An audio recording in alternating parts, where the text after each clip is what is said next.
Assalamualaikum warahmatullahi wabarakatuh. Perkenalkan, nama saya Dansya, NIM 2002-22193. Baik, saya akan menjelaskan 5 poin.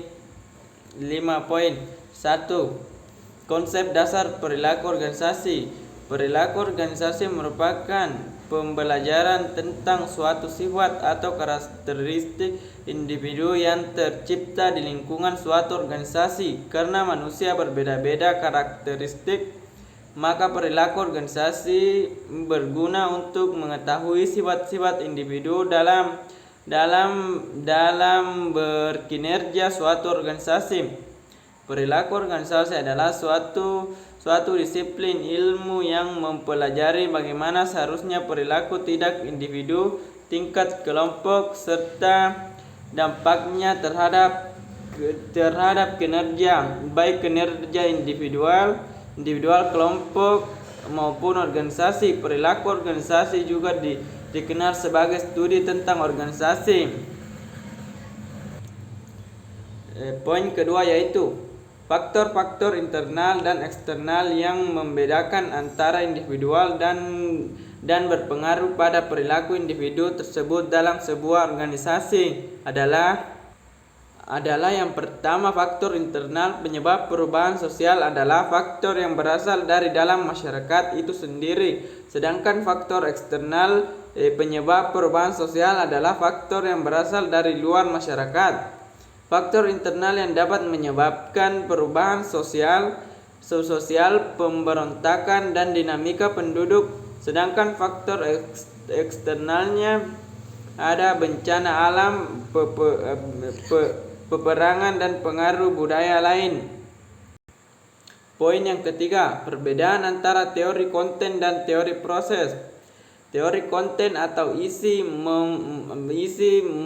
menekankan pada alasan untuk mengubah kebutuhan manusia sering sementara. Teori proses berfokus pada proses psikologis yang mempengaruhi motivasi, berkaitan dengan harapan, tujuan, dan persepsi ekuitas. Poin keempat, perbedaan teori kebutuhan Maslow dengan teori konten lainnya.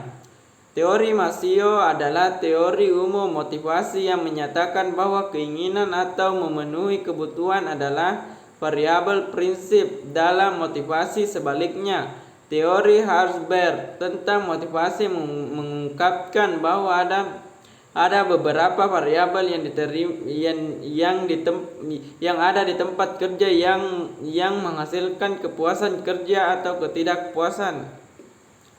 Poin kelima, alasan seseorang termotivasi oleh tujuan yang tersulit. 1. Tujuan yang menantang mendapatkan perhatian kita dan dengan demikian cenderung membantu kita. 2. Memfokuskan tujuan yang sulit memberi kita energi karena kita harus bekerja lebih sulit atau mencapainya. 3. Ketika tujuan sulit, orang tetap berusaha atau mencapainya. 4. Tujuan yang sulit menentukan kita atau menemukan strategi yang membantu kita melakukan pekerjaan atau tugas dengan lebih efektif. Itulah tadi 5 poin yang saya jelaskan. Sekian dan terima kasih. Assalamualaikum warahmatullahi wabarakatuh.